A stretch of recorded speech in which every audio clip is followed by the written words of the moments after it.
성폭력을 당하던 피해자가 물건을 던지거나 폭력을 휘둘러 가해자가 다쳤다면 피해자도 처벌을 받아야 할까요?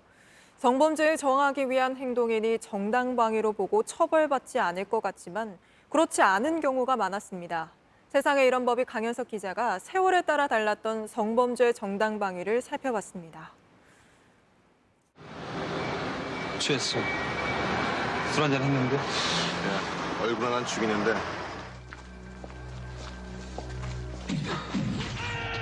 이 장면, 허구가 아닙니다. 실화를 바탕으로 한 장면입니다. 지난 1988년 성범죄를 시도한 남성의 혀를 물어 자른 사건.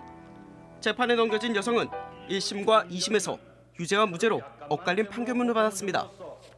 만일 또다시 이런 사건이 제게 닥친다면 순순히 당하겠습니다.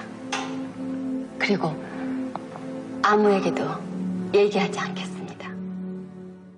과연 혀를 자른 행위가 꼭 필요했던 방어 행위였느냐? 이 부분이 쟁점이었습니다. 그런데 이와 비슷한 일이 지난해에도 있었죠. 차량에서 성범죄를 시도하던 남성의 혀를 여성이 손상시켜 중상의 혐의를 받은 사건입니다. 결론은 죄안됨. 그런데 이유가 경찰 다르고 검찰 달랐습니다. 경찰에서는 혀 절단이 그래도 너무 과했던 거 아닌가라고 생각을 했던 것 같고, 검찰에서는 아니다, 불가피한 사정이었다라는 생각하에 정당방위를 인정했었던 것 같습니다. 어느 쪽이 맞냐는 걸 떠나 정당방위 적용이 까다롭다는 걸 보여주는 사건입니다. 정당방위 규정을 좀 더 넓게 인정을 해서 피해자를 당시 급박한 피해로부터 보호할 수 있는 방법도 있으니까. 사실 성범죄 상황에서 피해자의 강력 저항은 정말 드뭅니다. 반항을 할 수 있겠다라는 생각조차 못하는 경우가 대부분이거든요. 혹시나 이 사람이 나를 더 때릴까 봐, 혹은 목을 조를 것 같은 공포심을 느꼈다라는 등의 진술을 보통 하시는데, 드물지만 의미가 있습니다.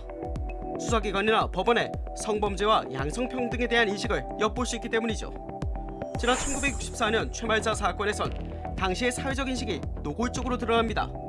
남성의 혀가 잘린 건 같지만 수사와 재판 중 가해자와 결혼하면 되지 않느냐고 묻는가 하면 키스당하는 모습을 재현하라는 요구도 받죠.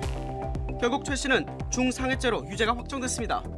그땐 그랬지, 지금을 갖고 과거를 판단할 말로 넘어가기엔 피해자와 가해자가 뒤바뀐 상황, 맞는 걸까요? 가장 적당한 방법을 이용해서만 방어 행위를 해야 된다는 건데, 사실 극심한 공포심에 놓여 있는, 그것도 물리력의 차이가 굉장히 큰 피해자한테 그 정도의 기대 가능성을 요구한 것 자체가 좀 그러니까 좀 판단을 잘못한 게 아닌가. 물론 지금은 인식이 많이 달라졌고 전향적인 판단도 나옵니다. 올해 초 헌법재판소는 고시원에서 성추행을 한 남성을 그릇으로 때린 행동을 정당방위로 보기도 했죠. 사실 판사님들 웬만해선 정당방위 인정하지 않죠. 조건이 너무 까다롭기 때문입니다. 이 까다롭기 짝이 없는 정당방위에 대한 이야기 다음 주에 계속됩니다. JTBC 강현석입니다.